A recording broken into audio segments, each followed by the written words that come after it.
Bien-aimés du Seigneur à travers le monde et en particulier au Congo, bonjour. Le Seigneur Jésus-Christ, dont je suis serviteur, m'a confié un message à transmettre à tous les bien-aimés qui sont dans le monde, qui sont tourmentés, qui sont agités ou qui connaissent des tribulations dans leur vie et sont angoissés par un lendemain incertain vu des difficultés ou des circonstances actuelles qu'ils sont en train de traverser. Ce message se trouve dans le livre de Juges, au chapitre 6, du verset 17 jusqu'au verset 24. Mais avant que nous le lisions, je voudrais vous inviter à faire une courte prière avec moi. Seigneur éternel et Dieu Tout-Puissant, nous bénissons ton Saint-Nom pour la grâce ô combien excellente que tu nous accordes ce matin d'écouter ta parole de vie, la parole qui nous régénère. Nous voulons que tu nous accordes ta grâce de comprendre ta volonté au travers de cette parole. Sois avec nous et que ton esprit nous guide et nous éclaire. Au nom de Jésus-Christ. Amen. Je disais donc que ce message se trouve dans le livre des Juges.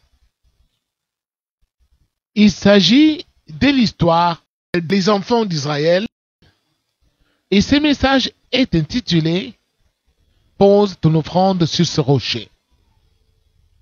Ici, brièvement, nous voyons l'histoire des enfants d'Israël. Il est écrit que les enfants d'Israël firent ce qui déplaît à l'Éternel, et l'Éternel les livra entre les mains des Madians pendant 7 ans. Et c'est-à-dire que le peuple des Madians était devenu plus fort que les enfants d'Israël. Quand Israël avait semé, Madian montait, pillait et emportait toute la récolte. Et les enfants d'Israël étaient malheureux. Quand ils ont vu qu'ils étaient pillés, maltraités, bastonnés sur leur propre territoire, ils ont pensé à Dieu, ils l'ont invoqué, ils l'ont cherché. Et c'est alors que Dieu avait envoyé son ange apparaître à Gédéon, le jeune Gédéon. Et Gédéon avait été choisi par Dieu pour qu'il puisse monter une armée et combattre Madian. Mais Gédéon, rencontrant l'ange, dit à l'ange, si c'est vrai que moi je vais conduire les troupes d'Israël en guerre, accepte mon offrande, que j'aille préparer mon offrande et que je te l'apporte. L'ange a accepté et Gédéon est entré dans la maison, il a apprêté les chevreaux, il a préparé le pain sans levain, il a pris le vin et il est venu pour donner à l'ange. Mais l'ange, au lieu de prendre cette offrande entre ses mains, l'ange lui indiqua un rocher qui était à côté de Gédéon. Il lui dit, pose ton offrande sur ce rocher. D'où notre thème, pose ton offrande sur ce rocher.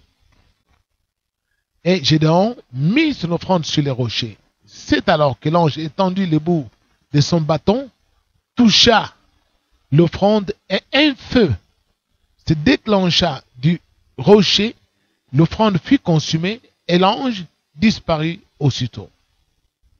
Quand on lit la suite, on dit que cet autel sur le rocher subsiste jusqu'aujourd'hui à Ophra, à l'endroit où Gédéon l'avait consacré. Mais que signifie ce rocher? Que signifie l'ange? Et que signifie aussi l'offrande posée sur le rocher? Avant de répondre à toutes ces questions, nous allons voir toujours dans le livre des Juges, au chapitre 13. Cette fois-ci, quelques années plus tard, les enfants d'Israël firent encore ce qui déplaît à Dieu. Et Dieu les livra cette fois-ci entre les mains des Philistins pendant 40 ans. Et les Philistins étaient plus forts que les enfants d'Israël sur leur propre territoire. Et ils ont commencé encore à pleurer, à crier vers Dieu. C'est alors que le Seigneur leur envoya toujours un ange. Et cette fois-ci, l'ange apparut à Manoah, qui était un papa âgé et sa femme aussi âgée, mais qui tous deux étaient stériles, ne mettaient pas au monde. Et l'ange apparaît et dit à ces deux parents que vous allez mettre au monde un enfant, et cet enfant sera consacré à Dieu dès le ventre de sa mère. Le rasoir ne passera pas sur sa tête, car il sera consacré et il aura le Saint-Esprit depuis le ventre de sa mère. C'est lui qui va délivrer Israël de la domination des Philistins. Cela est arrivé par la suite. Mais, voyons un peu la ressemblance. Manoah dit à l'ange, si ce que tu me dis est vrai, accepte mon offrande. Et l'ange dit, vas-y, je t'attends. Manoah rentre dans sa maison. Il prépare l'offrande. Il prépare les chevreaux, le pain sale, le vin, et il vient avec cela. Et quand il présente l'offrande à l'ange, il dit encore le rocher. Manoah pose l'offrande sur le rocher, et l'ange, une fois que l'offrande avait été consumée par le feu, l'ange disparaît aussitôt. Il monte dans la fumée et il va au ciel. Manoah s'est exclamé, malheur à moi, je vais mourir parce que j'ai vu le Seigneur. Mais Dieu lui a dit, tu ne mourras pas. Voyons maintenant ce que signifie tout cela. Lorsque nous lisons dans les livres de 2 Samuel, le chapitre 22, là, David dit, l'Éternel est mon rocher, il est ma forteresse, il est mon libérateur. Dieu est mon rocher sur qui je m'appuie et derrière lequel je m'abrite. Quand les ennemis m'entourent, j'écris, loué soit l'Éternel, et je suis délivré de tous mes ennemis. Donc, ce rocher, c'était Dieu ou c'est Dieu. Quand nous lisons toujours dans la Bible, dans le livre d'Ésaïe, au chapitre 44, verset 8, là, il est encore dit clairement, c'est Dieu qui parle, qu'il n'y a pas d'autre Dieu en dehors de moi. Sachez que c'est moi qui suis le rocher. Le Seigneur est le rocher. Dieu est le rocher, mais voyons plusieurs années plus tard, l'apôtre Paul vient et il écrit une lettre aux Corinthiens au chapitre 10. Il leur dit, nos ancêtres qui sont sortis d'Égypte, qui ont suivi Moïse dans le désert, qui ont marché sous la nuée, buvaient ou se désaltéraient à un rocher qui faisait sortir une source d'eau vive. Et ces rochers, c'était les Christ. Y a-t-il des rochers? Pas du tout, impossible.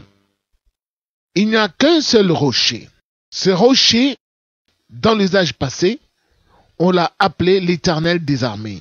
Et c'est ce rocher, dans la nouvelle alliance, que Paul, par la révélation que Dieu lui a donnée, a défini comme étant le Christ. Donc Jésus est le rocher séculaire qui était avec les enfants d'Israël dans le désert. Et c'est ce rocher sur lequel Gédéon a posé son offrande.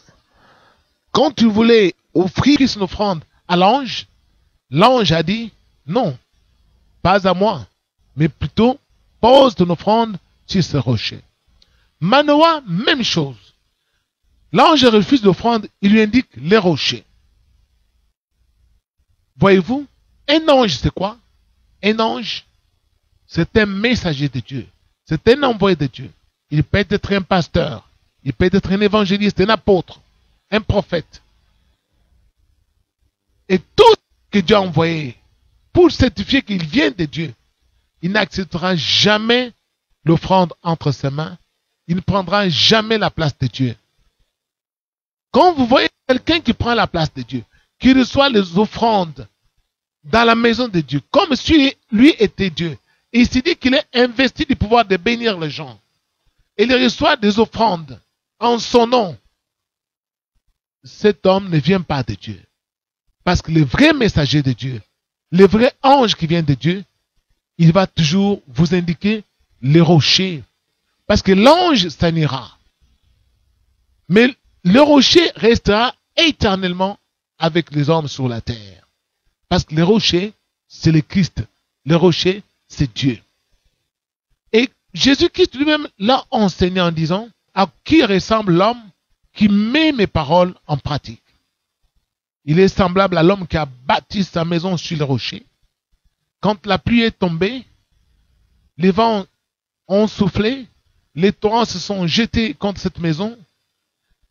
Elle n'est pas tombée, elle a résisté parce qu'elle est bâtie sur le rocher. Tandis que celui qui ne met pas mes paroles en pratique est semblable à l'homme qui a bâti sa maison sur le sable. Quand la pluie tombe, les vents soufflent, les torrents se jettent contre la maison sera détruite et sa ruine sera grande parce qu'elle n'était pas bâtie sur les rochers. Les rochers, c'est le Seigneur. Aujourd'hui, les hommes à travers le monde se confient dans les hommes, invoquent même le nom des hommes. Des pasteurs qui viennent, qui disent aux gens, invoquez-moi, cherchez l'unité d'esprit avec moi, qui prennent la place du rocher. Ils ne sont pas venus de Dieu. Celui qui est venu de Dieu, il va vous indiquer les rochers. Parce qu'aucun homme ne peut donner la vie éternelle aux autres hommes. Tout celui qui vous montre pas les rochers, tout celui qui attire la gloire, qui veut attirer la gloire de Dieu sur soi-même, disant qu'il a été mandaté par Dieu, il ne vient pas de Dieu. Le vrai messager de Dieu, il va vous indiquer les rochers. Car l'ange s'en ira, mais le rocher va demeurer éternellement avec nous jusqu'à la fin du monde. Parce que le rocher, c'est le Christ. C'est ce rocher sur lequel David s'était appuyé et grâce auquel il a triomphé, il a remporté la victoire face à Goliath. Et c'est pourquoi il est écrit dans les Écritures. Voici, je mets en Sion une pierre angulaire choisie et précieuse. L'honneur est pour tous ceux qui croient en elle. Mais pour les incrédules, la pierre rejetée par ceux qui bâtissaient est devenue la principale de l'angle. Ils vont heurter cette pierre pour n'avoir pas cru. Croire en la parole, obéir à la parole, c'est cela, offrir son offrande sur le rocher. Et notre offrande, c'est la prière qui sort de notre bouche. La première offrande que nous devons apporter à Dieu, c'est la prière. Nous devons savoir qui nous devons invoquer quand nous sommes dans la chair. Nous ne devons pas invoquer les hommes, ni Abraham, ni Moïse, ni même Élie, ni Paul, ni Pierre, mais plutôt invoquer Jésus-Christ. Tous ceux qui sont tourmentés, qui ne savent où aller et qui cherchent la vraie délivrance, ils ne l'ont pas eu. Les démons sont plus forts qu'eux. Parce que la vraie délivrance, c'est quand on pose son offrande sur le rocher. Bien-aimés du Seigneur, ce matin, je vous invite à poser votre offrande sur le rocher. En ce temps difficile où nous nous approchons des élections, nous devons poser notre offrande sur le rocher. Tous les Congolais doivent poser leurs offrandes sur le rocher. Je vous invite à poser tous vos offrandes sur le rocher. Les hommes s'en iront, mais le rocher demeurera éternellement avec les Congos jusqu'à la fin du monde. Et cette offrande, c'est la prière. Que Dieu bénisse sa parole et bon dimanche. Merci beaucoup.